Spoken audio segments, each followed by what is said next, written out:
स्वागत है आप सभी का फिर से एक नए क्लास में। और आज जो हमारी क्लास होने वाली है वो कुछ स्पेशल होने वाली है। स्पेशल इस मायने में कि आज मेरे पीछे कुछ ट्रांसलेशन लिखे हुए हैं जो कि बोर्ड एग्जाम्स के हैं। मतलब पिछले प्रीवियस ईयर्स में ये सारे ट्रांसलेशन पूछे गए हैं। इस टाइप के, इस पैटर्न के ट्रांसलेशन आते हैं, इस साल भी आएंगे, अगले कुछ सालों में भी आएंगे। तो ये आज हम पैटर्न को समझेंगे। आज हम जानेंगे कि ऐसे ट्रांसलेशंस आ जाए तो हमको उनको कैसे अंग्रेजी में ट्रांसलेट करना है, या फिर क्वेश्चन जो दिया रहता है उसको समझते हैं। क्वेश्चन है हमारा, choose the most suitable translation. मतलब हिंदी का एक ट्रांसलेशन, हिंदी का एक वाक्य दे दिया जाएगा, ऑप्शन में आपके 3-4 अंग्रेजी के ट्रांसलेशन दिए रहेंगे। अब आपको सही ट्रांसलेशन कौन सा है वो चूज करना है। लेकिन इन सारे वाक्यों को अंग्रेजी में ट्रांसलेट करने के पहले मैं कुछ सही बात, अच्छी बात और जरा सी कड़वी बात आप लोगों के साथ शेयर करना चाहता हूं। अभी 1-2 दिन पीछे मैं एक ट्यूशन सेंटर का है, स्कूल का है, कोचिंग का है या स्टडी पॉइंट का है, जो कह ले आप, वहां पे कुछ क्लास के बच्चों को पढ़ाया जाता है। मैं वहां पे गया था विजिट करने के लिए। स्पेशली वहाँ के जो ऑनर हैं या फिर डायरेक्टर या एचएम जो कह ले, उन्होंने मुझे इनवाइट किया हुआ था कि सर आप एक बार आए हमारे यहाँ क्लास में, ज़रा देखें हमारे यहाँ के बच्चों में ग्रोथ हो रहा है कि नहीं हो रहा है। मैंने वहाँ एक क्लास किया, एक मेरी छोटी सी पीरियड थी अंग्रेजी की। मैंने वहाँ पे सारे बच्चों को कुछ चीज़ें बताई, लेकिन बताने के बाद जो मुझे जानकारी मिली ना वो शॉकिंग है। आप भी जब इस चीज़ को जानेंगे ना तो आपको भी जरा सा अचंभा होगा कि भाई टीचर्स ऐसा कह रहा है। मैंने वहां अंग्रेजी की कुछ बेसिक्स चीजों को बताया अपने बच्चों को, वहां के स्टूडेंट्स को। जब मैं चलने लगा तो मेरी बात हुई, तो वहां के जितने स्टूडेंट्स हैं उन सारे लोगों ने एक बात बताई कि सर हमारे यहाँ जो टीचर है, साइंस के टीचर हो, आर्ट्स के टीचर हो, या फिर मैथ्स के या फिर इंग्लिश के टीचर हो, वो सारे लोग यही कहते हैं कि देखो भाई, अंग्रेजी बिहार बोर्ड में, स्पेशली बिहार बोर्ड, जब आप 10th का एग्जाम दीजिएगा तो इंग्लिश के जो मार्क्स होंगे वो आपके टोटल मार्क्स में ऐड नहीं किए जाते हैं। इसलिए अगर आप इस सब्जेक्ट में, अंग्रेजी में, अगर आप फेल हो या पास हो, ये मायने नहीं रखता है। उन्होंने यही बात मुझसे कही कि सर हमारे यहाँ के टीचर यही कहते हैं कि भाई पास कर जाओगे ये तो गारंटी है, लेकिन ज्यादा जानने की जरूरत है क्या, क्योंकि इंग्लिश का मार्क्स आपके टोटल मार्क्स में तो ऐड होगा नहीं। जब ऐड होना ही नहीं है तो आप पास हो या फेल हो, उससे क्या लेना देना है। अरे भाई, मैं सिर्फ एक बात पूछना चाहता हूं कि साइंस के टीचर न्यूटन्स लॉ पढ़ाते हैं, दूसरे लॉज है। मैथ्स के टीचर मैथ्स की चीजें पढ़ाते हैं। सोशल स्टडीज के टीचर अपना सब्जेक्ट पढ़ाते हैं। हिंदी संस्कृत के टीचर भी अपना सब्जेक्ट पढ़ाते हैं और अंग्रेजी के टीचर भी अपना सब्जेक्ट पढ़ाते हैं। लेकिन एक चीज आप बताइए कि आपके नेक्स्ट फ्यूचर में, आपके आने वाले समय में, क्या sine theta, cos theta, trigonometry का क्वेश्चन आपकी हेल्प करेगा, या फिर आपकी हेल्प करेगा हिस्ट्री ज्योग्राफी का क्वेश्चंस। हिस्ट्री ज्योग्राफी के क्वेश्चंस आपको हेल्प करेंगे, क्योंकि वो जनरल स्टडीज या फिर आप दूसरे एंट्रेंस एग्जाम की तैयारी कीजिएगा तो वहां पे वे क्वेश्चंस आते हैं। मैथ्स के भी क्वेश्चंस आते हैं। लेकिन नॉर्मल लाइफ में, एक आम जिंदगी में, क्या ये सारी चीजें आपके लिए मायने रखती हैं? नहीं रखती हैं। आप खुद से अंदाजा लगाइए, आपने कितने परिमेय पढ़े होंगे क्लास 10th में? याद करना पड़ता है 43, नियर अबाउट 43, 40, मतलब मोर देन 40 ही होंगे। ये परिमेय, ये थ्योरम आपको याद कराया होंगे। क्या वो सारे थ्योरम अभी आप अपनी जिंदगी में काम में लाते हैं? नहीं लाते हैं। तो भाई अपने बच्चों को आप जो ज्ञान दे रहे हैं दीजिए, मना नहीं है, लेकिन इनको ये तो मत कहिए कि भाई अंग्रेजी तुम्हारे लिए जरूरी नहीं है। उसके आने वाले फ्यूचर में यही सब्जेक्ट हमेशा के लिए काम करेगा, क्योंकि ये जो लैंग्वेज है ना, ये ग्लोबल लैंग्वेज है। आप फॉर्म फिल करते हैं वो भी अंग्रेजी में ही होता है। वो मैथ्स, सोशल स्टडीज या दूसरे सब्जेक्ट्स के लैंग्वेज में नहीं होता है, वो होता है इंग्लिश या हिंदी में। अब उनको ये चीजें ही पता ना हो तो वो अपने फॉर्म फिलअप या दूसरे काम कैसे कर सकते हैं? तो भाई मैं ज्यादा बातें नहीं बोलूंगा, बस इतना ही कहना चाहता हूं कि दूसरे सब्जेक्ट्स जैसे अपने वैल्यू रखते हैं वैसा अंग्रेजी भी रखता है। लेकिन दूसरे सब्जेक्ट्स एक पीरियड के बाद उनकी वैल्यू धीरे धीरे कम हो जाती है। लेकिन इसकी वैल्यू दिन ब दिन बढ़ती जाती है। आपको ये जानना बहुत जरूरी है। इसलिए प्लीज, अगर आप बिहार से रिलेटेड है या अदर स्टेट से रिलेटेड है, तो आप इस लैंग्वेज को, इस ग्लोबल लैंग्वेज को जरूर सीखिए। अगर आप पेरेंट्स हैं और यह वीडियो देख रहे हैं, तो आप अपने बच्चे को इनकरेज कीजिए भाई कि आपको अंग्रेजी पढ़ना जरूरी है, क्योंकि आप खुद से अंदाजा लगाया, अगर आप जॉब करने वाले हो और आपको अंग्रेजी आती ही नहीं है, तो आप पीछे हैं, लाइन में सबसे पीछे है। अगर आप अंग्रेजी जानते हैं, दूसरे अनुभव नहीं है, तो आप लाइन में अपने आप को आगे पाइएगा, क्योंकि ग्लोबल लैंग्वेज है भाई। सारी चीजें, फॉरेनर्स आते हैं, ऑफिसर्स आते हैं, पेपर वर्क होता है, सिस्टम पे आप काम करते हैं, वो सारी चीजें अंग्रेजी में ही तो है। तो इसको जानना जरूरी है। तो भाई सारे टीचर से रिक्वेस्ट है कि प्लीज ऐसा ना बोले, उनको ये बताए कि भाई दूसरे सब्जेक्ट जहां आपके लिए वैल्यूएबल है वहां अंग्रेजी भी है, उनको ये भी पढ़ाए, ये भी समझाए। और शायद इसको ना पढ़ना ही हमारे पिछड़ेपन का सबसे बड़ा कारण है, हम पीछे होता जा रहे हैं।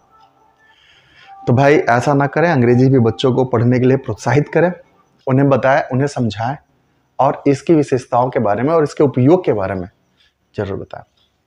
तो चलिए आज की क्लास स्टार्ट करते हैं। आज मेरे पास 3 ट्रांसलेशन था, हिंदी के वाक्य हैं जिन्हें अंग्रेजी में बनाना है, और ये पिछले बोर्ड्स के एग्जाम में पूछे गए हैं। अब मैं एक बताऊंगा, ऑप्शंस दिए हुए हैं, इन ऑप्शंस में से जो ऑप्शन सही है उस पर टिक मारा जाएगा, और इस टाइप के हिंदी के वाक्यों को बनाने की प्रैक्टिस की जाएगी।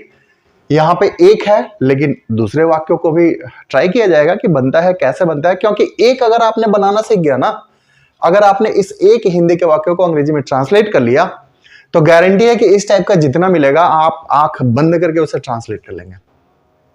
तो पहले एक को देखते हैं, फिर दूसरे वाक्यों को देखते हैं। पहला आज का जो हमारा वाक्य है वह है, मैं दौड़ना जानती हूं। देखो, जब भी किसी वाक्य में जानती हूं, जानता हूं, जानते हो आ जाए, तो हम जब उसको अंग्रेजी में ट्रांसलेट करेंगे तो हाउ टू का प्रयोग करेंगे। क्या करेंगे? हाउ टू का प्रयोग करेंगे। तो मैं दौड़ना जानती हूं, हाउ टू का प्रयोग करेंगे। अब इन चारों वाक्यों में आप हाउ टू देखिए कि कहां लिखा हुआ है। देखिए, यहां पे भी है, यहां पे भी है, यहां पे नहीं है, यहां पे भी है। तो अब हाउ टू का प्रयोग तो हो गया, दौड़ना जानती हैं तो हाउ टू रन हो गया। सब्जेक्ट जो हमारा है वो हमारा आई है, जो कि पहले लिखा हुआ है। यहां पे सब्जेक्ट पहले नहीं लिखा हुआ है तो ये सेंटेंस नहीं होगा। यहां पे सब्जेक्ट पहले लिखा हुआ है, यहां पे सब्जेक्ट पहले नहीं लिखा हुआ है तो ये भी सेंटेंस नहीं होगा। अब इन दोनों वाक्यों में हमको ट्राई करना है कि कौन सा वाक्य सही है। तो अब इन दोनों वाक्यों को देखिए, ए को और सी को। देखिए, इसमें हाउ टू का प्रयोग किया गया है और इसमें हाउ टू का प्रयोग नहीं किया गया है, तो ये सेंटेंस नहीं होगा। अब बचता है हमारा ए, मैं दौड़ना जानती हूं, I know how to run, ये सेंटेंस सही होगा। और हमारा मैं दौड़ना जानती हूं का सही आंसर होगा ऑप्शन ए। मैं दौड़ना जानती हूं, I know how to run. अब देखो, जहां जानती हूं, अभी मैंने बताया जानता हूं, जानते हो, अगर ऐसे वाक्य में आ जाए तो हम हाउ टू का प्रयोग करेंगे। जैसे, मैं क्रिकेट खेलना जानता हूं, I know how to play cricket, I know how to play cricket. तुम सोना जानते हो, you know how to sleep. वह अंग्रेजी पढ़ना जानता है, he knows how to read English, he knows how to read English. तो जानता हूं, जानती हूं आ जाए तो हाउ टू का प्रयोग करते हुए हम वाक्यों को ट्रांसलेट कर लेंगे। कुछ एग्जाम्पल से आपने देखा, तो ऐसे वाक्य जब आ जाए तो आप उन वाक्यों को आसानी से अब ट्रांसलेट कर लीजिएगा। अब दूसरे वाक्य को देखते हैं।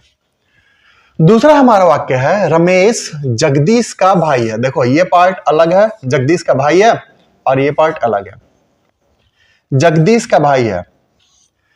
जब दो संज्ञाओं के बीच संबंध का बोध कराया जाए और दोनों सजीव हो, तो हम एपोस्ट्रॉफ एस का प्रयोग करते हैं।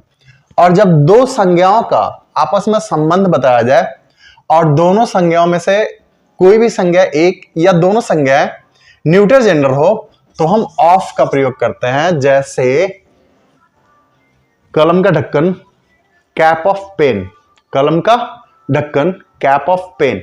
यहां दोनों संज्ञाएं निर्जीव हैं तो हमने ऑफ का प्रयोग किया, लेकिन अगर दोनों संज्ञाएं सजीव हैं या एक भी संज्ञा सजीव है तो हम वहां पे एपोस्ट्रोफ एस का प्रयोग करेंगे।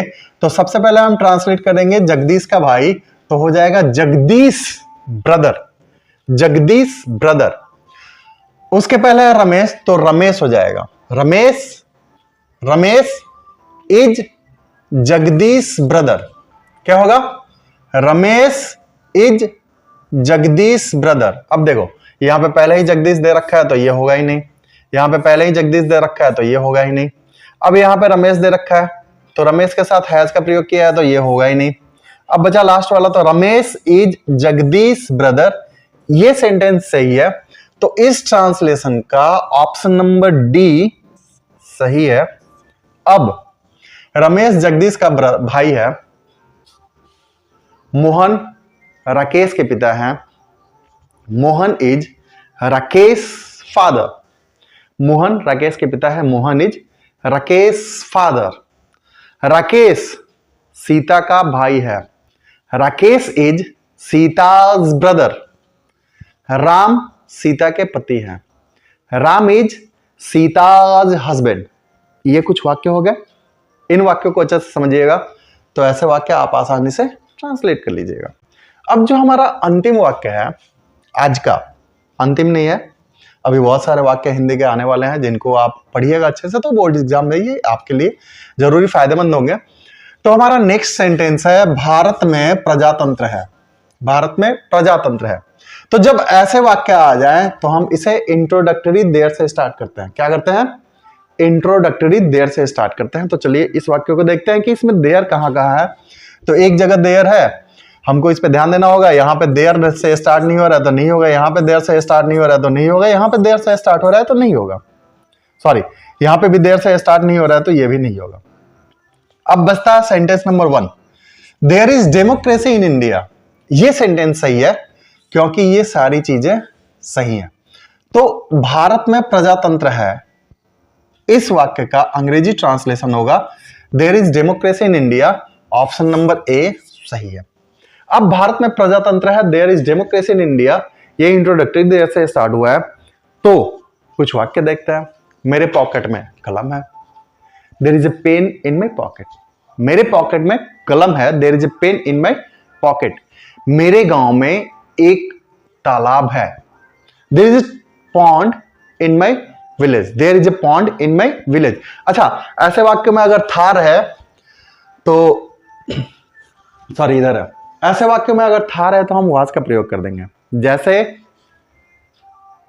मेरे घर में एक सांप था, there was a snake in my house. मेरे घर में एक सांप था, there was a snake in my house. There है तो वाज का प्रयोग कर देंगे, है तो इसका प्रयोग कर देंगे। और जब ऐसे वाक्य हो तो हम इंट्रोडक्टरी देयर से स्टार्ट करेंगे। तो ये 3 प्रकार के वाक्य हैं।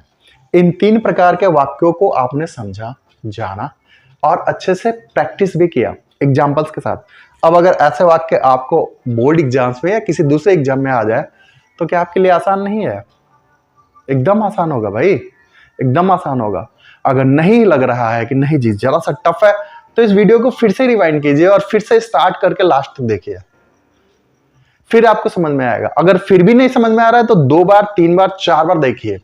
अगर फिर भी नहीं समझ में आ रहा है तो आप कमेंट बॉक्स में मुझे कमेंट कीजिए कि सर एक एक टाइप के बहुत सारे हिंदी के वाक्यों पे आप ट्रांसलेट करके दिखाइए, तब हमें समझ में आएगा।